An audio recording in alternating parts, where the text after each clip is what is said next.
I'll go to my drawing skills again. I got this magic box, and we're gonna, this is a function f of x. So here's a chicken here. Oh good, here we go, bird.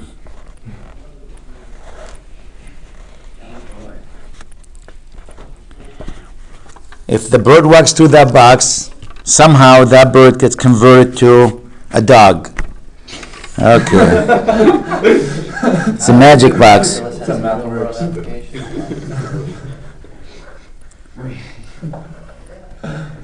This is a dog, believe it or not. All animals look the same for me. The inverse function, actually, if we take this dog now, and yep, good luck drawing that picture, and feed that to the inverse function. That's the inverse. This box will change that dog back to that bird. That's really what the inverse is. They undo each other.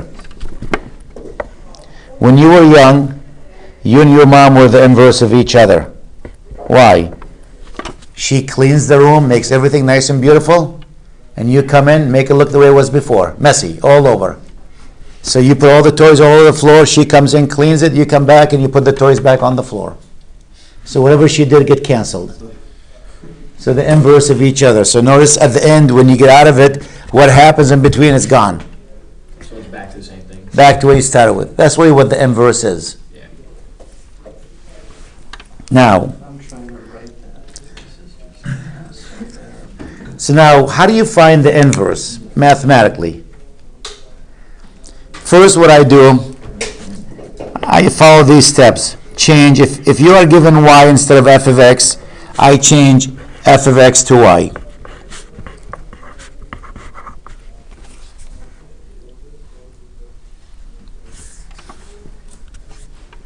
That's the first step that I do. I don't know if our book has guideline for you.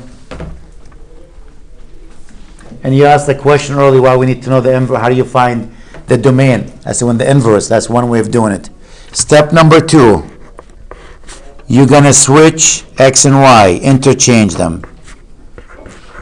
Notice I drew this notation. X becomes y, y becomes x. Interchange x and y. And step number 3, you solve for y. Those were the 3 steps to find the inverse of a function.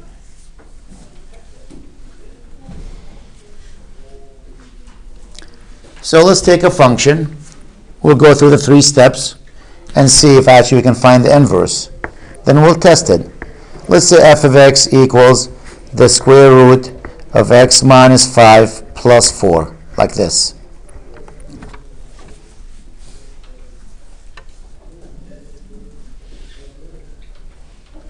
I just made a function. Means nothing. I just didn't even think about it. I just wrote something. So the first step is what? Change f of x to y.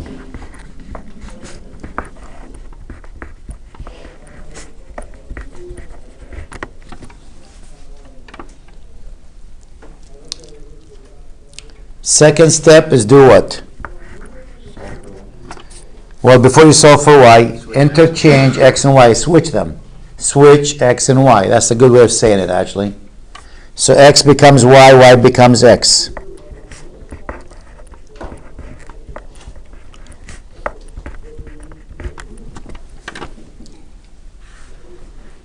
And now solve it for what?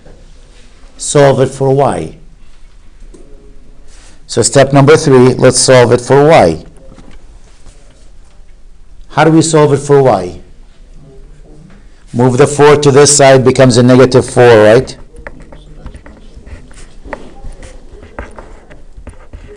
And it's divided by the square root of negative 5. Not yet? Nope. Nope. I need to get rid of the square root. Square. Square both sides, yes. If you square square root, you lose it. So you'll have what? X minus 4 squared equals y minus 5 So what is y equal to? X minus 4 squared plus 5. And that's your inverse. The way we write the inverse, f to the minus 1. That means the inverse, not 1 over f. That's the way of writing the inverse.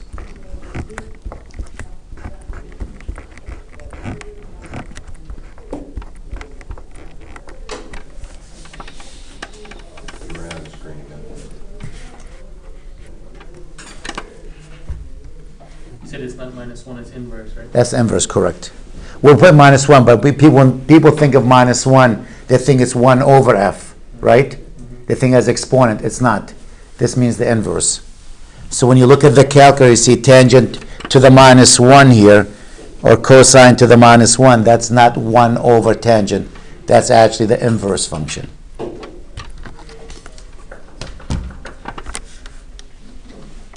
Let's see. Here we go. So you can see everything. Okay. Somebody choose a number. Any number you want to. 12. I heard 12. 3 is easy. Let's try 12. So somebody picked a 12. Let's see if this is correct. So if I take the 12 and feed it through f of x, what's f of 12? Here's my function. So it's the square root of what? 12 minus 5 plus the 4. Square root of 7 plus 4.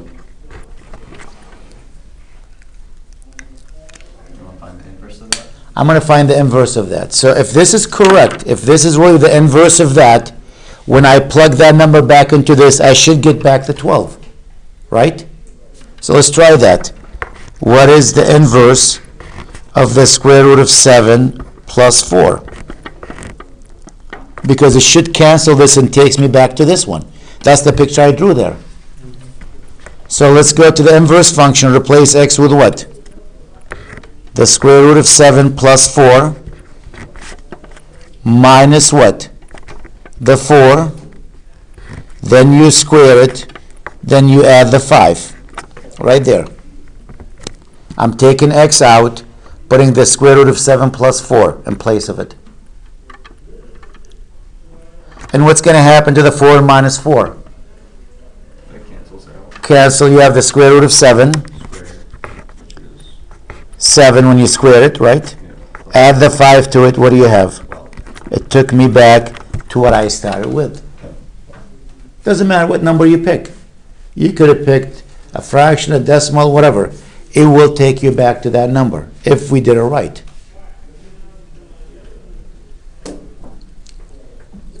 Now, I don't know if I drew the picture. I wasn't trying to be funny when I drew it. But notice my domain here is what? Is the bird. And what's my range? The dog. The dog. For the inverse, what's my domain? The dog. And what's my range? X here becomes y, and y becomes x. That's because we interchange them. So if you want to find now the range of this, all you got to do is find the domain of this. The domain of this is the range of that. The range of this is the domain of this. They're backward. The bird here is the domain. For the inverse, the domain here becomes the range, the y value. Notice this is the y value of this function, which is the dog. The y value of this function becomes the input, which is the domain of the inverse function.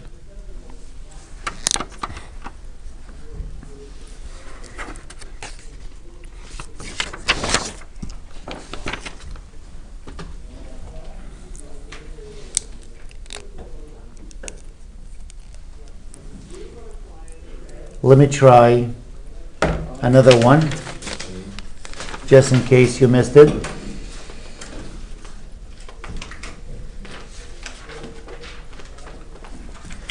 F of x equals 2x squared minus 1. Here's the first question. Find the inverse of that.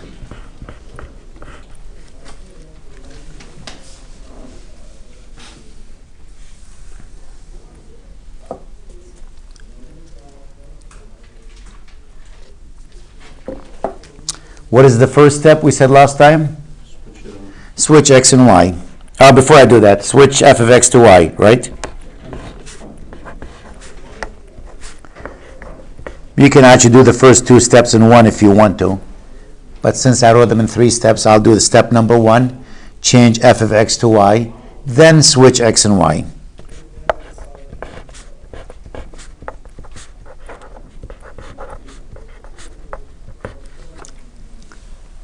Now I got to solve it for what?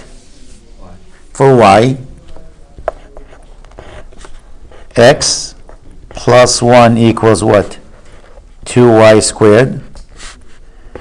X plus 1 over 2 equals y squared. And how do you solve it for y? Take the square root. Square root.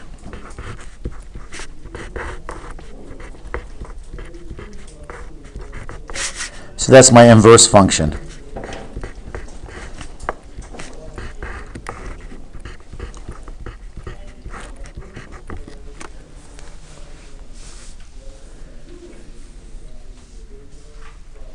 Okay.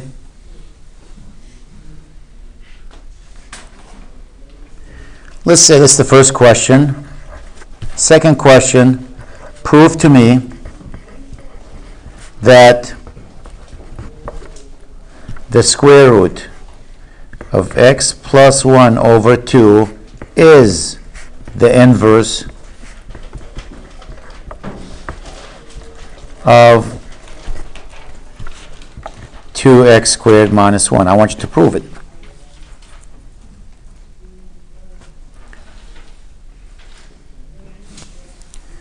I think on the previous video, might be on this video, when we did the composite function, it was the previous video. On the composite function, I said the inverse comes in handy because if you want to prove one is the inverse of the other, if you do the composite function of the function and the inverse, you will always end up with x. That's one way to prove that they're the inverse of each other. Or if you do the inverse of the function, that's always x too. So that's why we looked at composite function at that time. So let me prove that if I take one of the other one, it should give me x at the end when I simplify everything.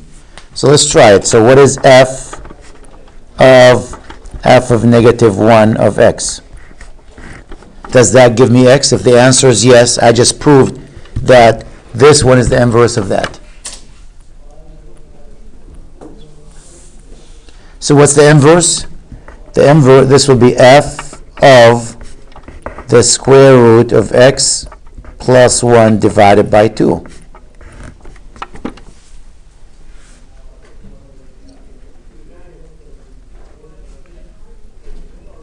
Now, how do we find the value of this? Bless you. We go to this function, the original one, and every time you see x in it, you're going to take it out and put what? This one, yep, the square root of x plus 1 over 2. So 2 times, replace x with the square root of x plus 1 over 2, square it, minus the 1. We're going back to this function, where my thumb is, and I'm replacing x with this one.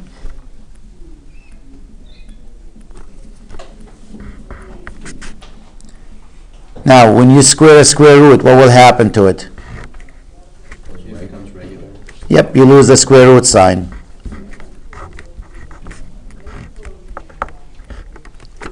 And then you multiply, so you get 2x plus 1 over 2. Well, you can actually cancel the 2's, right? Yeah. So Make it easy.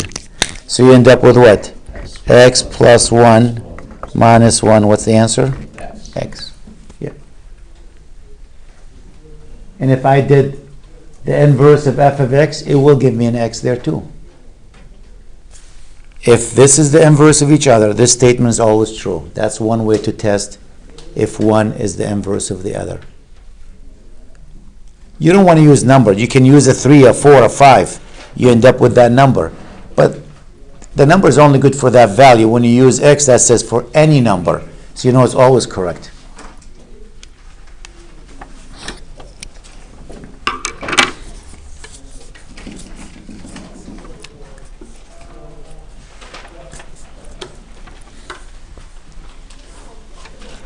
How do we find the inverse graphically, by the way? This is mathematically. How about graphically?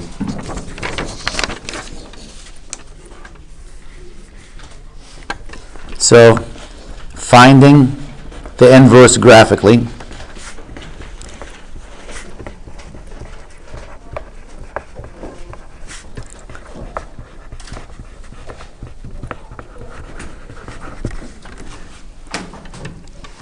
How do we find the inverse graphically? Let's say I have a picture here. I'm not sure why, but I'm stuck on these pictures the last couple of classes. Seem to like them.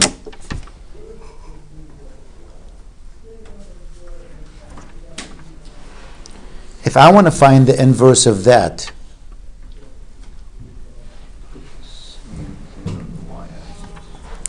graphically, so I don't have the equation. I can even make it look, you might say, well, that looks like similar to x cubed. It's not. X cubed goes like this. I can even put more dip in it if you want to make sure it's different than x cubed. I don't want someone to say, well, that's x cubed. I can do the math. I can make it go like this even. That's definitely not x cubed now. So in case you decide, oh, I think I'm going to cheat and use the equation and use the 3 steps from before. To find it graphically, you want to draw y equals to x. That's like a 45-degree line. Goes like this. So this is y equals to x. And you're going to pretend, you're going to fold that paper along that red line. So you're going to have an image now. And what is that image going to look like? Like if this is really a wet paint that's going to make a smudge, the smudge will look like this. For that piece, that's a smudge of this piece. What about that piece? Is it going to go like this? Isn't it? And what about that piece? When you fold that paper on top of the red line, it's going to make a picture that looks like this. And that's the inverse of that. So this is f of x right here. And this is the inverse of f of x.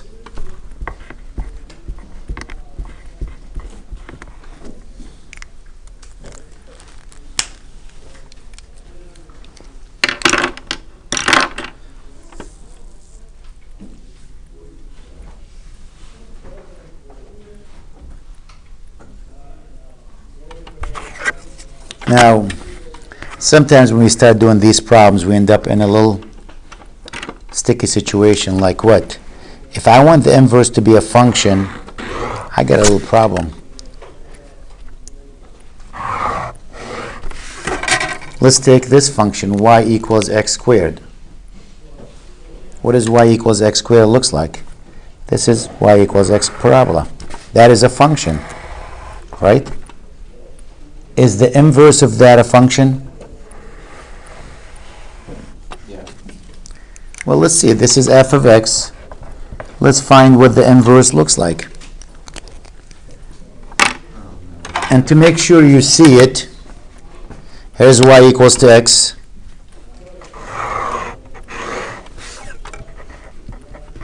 Let's flip it over. And I want you to see that. So I'm going to take a big marker that's full of ink there. I want you to see the smudge it's going to make there. Because sometimes you have to see it.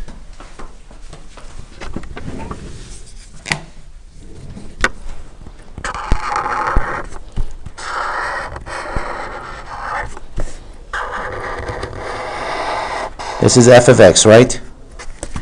Let's fold that paper and see if I fold it. First, that little piece, I can see that little piece. I can see the inverse is going to be this piece here, right? Then it's going to go like that. But I'm not sure about that piece.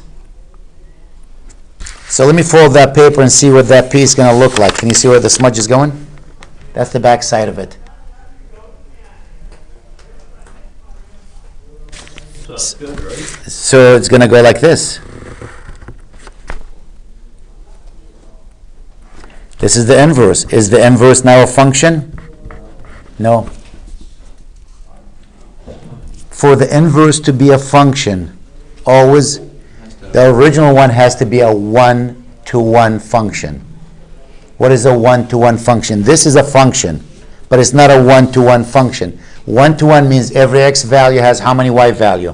1, and every y value has how many x value? 1. Notice this y value, the original problem, has how many x values? 2. That's not a one-to-one function. So we can't guarantee that the inverse will be a function. So for the inverse to be a function, the original problem must be a one-to-one function.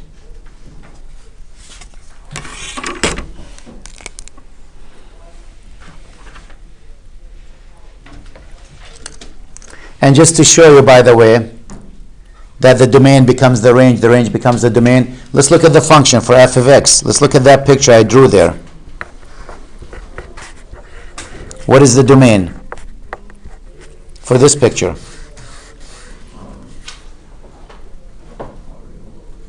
All real numbers, right? From where? Negative infinity to infinity. And what's the range? So, all real? No. Nope. No, 0 to infinity. 0 to infinity.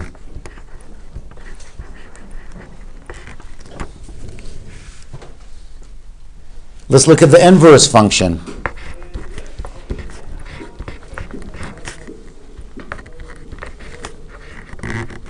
What's the domain and what's the range? Again, if you can't see the inverse, let me get a red marker.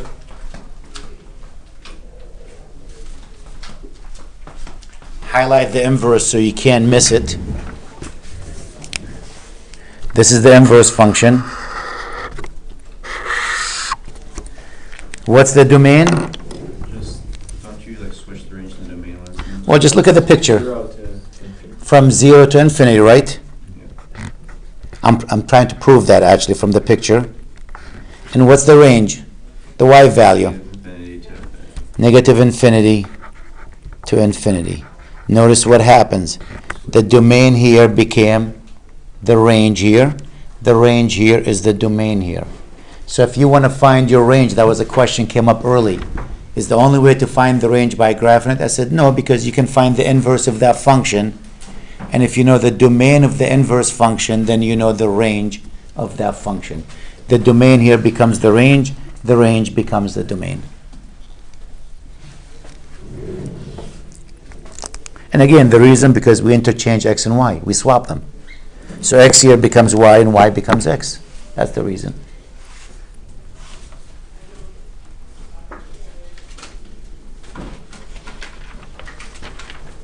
So a lot of times you have a function like a sine function, for example, and you'll see a restriction on it. So for those people who took trig, you know what the sine function looks like, or the cosine function. The sine function looks something like this.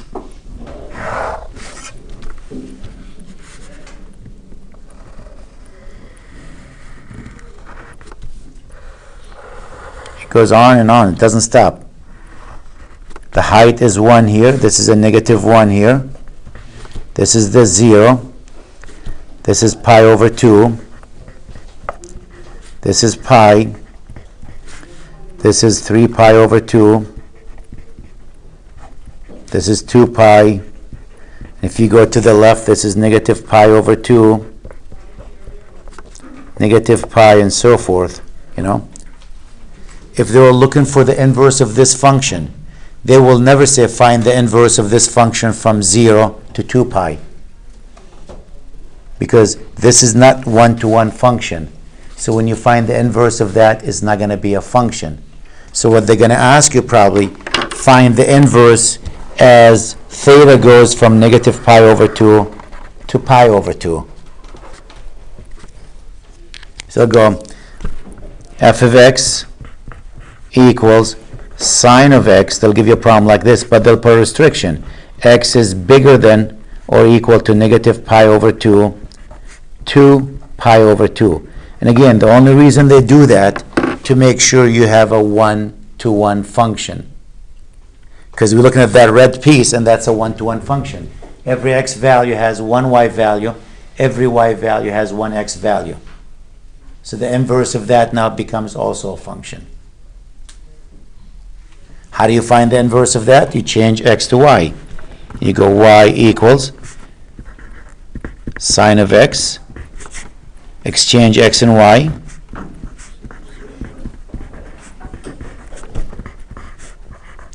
and now you need to solve it for y. Wait a minute. We just finished saying if we take the inverse of a function, they cancel each other out. Let me take the inverse sine of both sides.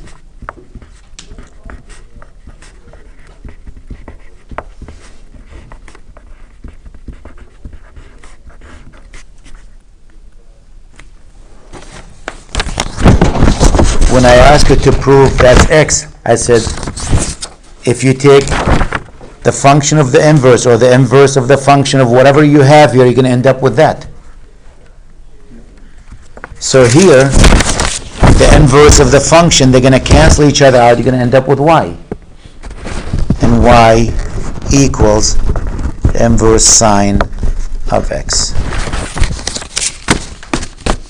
And again, my domain here, that's x. My domain from where? From negative pi over 2 to pi over 2. And the range for this one, what's the smallest y value here? Negative 1 to what? 1. So now I know what my domain for this one is. My domain is going to be the range, which is negative 1 to 1. And my range is going to be the domain, which is negative pi over 2 to pi over 2.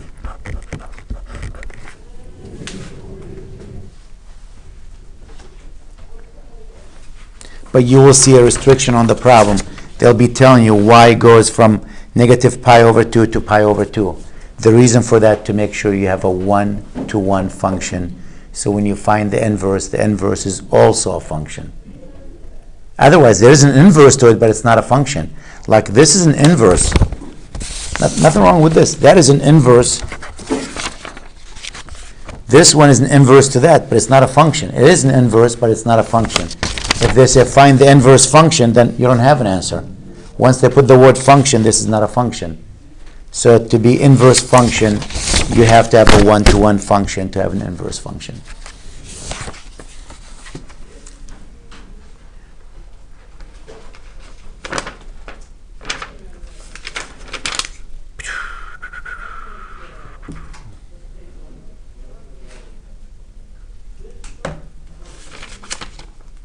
Could you just move the page a little bit so you can see this?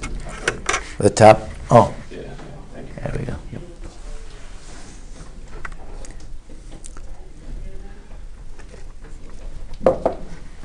Yeah, that record stays on all the time. I forgot. Takes me a while to remember all these things.